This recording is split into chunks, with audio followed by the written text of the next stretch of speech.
है the velocity of A small ball of mass m and density d when dropped in a container filled with glycerin become constant after some time. If the density of the glycerin is d by 2 then the viscous force acting on the ball is. तो यहाँ पे आप इसको viscous force ना लिख के क्या लिख लो, ड्रैग फोर्स. क्या लिख लो इसको, ड्रैग फोर्स को ही विस्कस फोर्स बोल रहा है, बट दोनों अलग अलग चीज़ें हैं.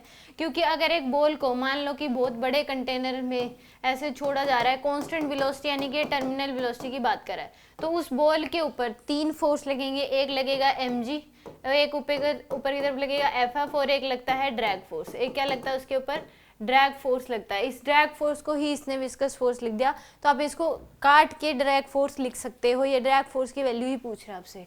तो यहाँ पे ये कह रहा है वेलोसिटी कांस्टेंट हो जाएगी, इसका मतलब mg इक्वल टू हो जाएगा आपके पास ff प्लस में f ड्रैग.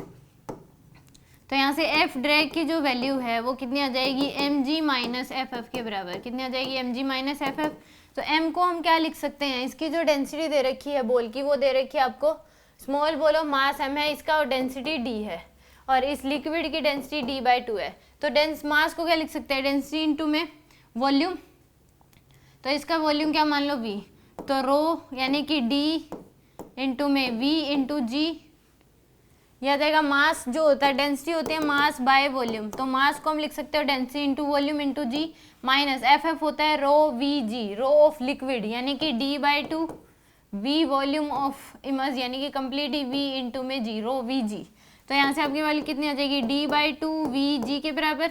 अब यहाँ पे हम डी बी को क्या लिख सकते हैं, m लिख सकते हैं. तो f ड्रैग की जो वैल्यू है वो क्या आ जाएगी, mg बाय में 2 के बराबर. इतना ड्रैग फोर्स लगेगा उसके ऊपर. बी ऑप्शन क्या होगा इसका करेक्ट होगा. अगर ये कह दे कि वेलोसिटी कांस्टेंट होगी तो विस्कस फोर्स बताओ, यानी कि वो वहाँ पे ड्रैग फोर्स की बात कर रहा है.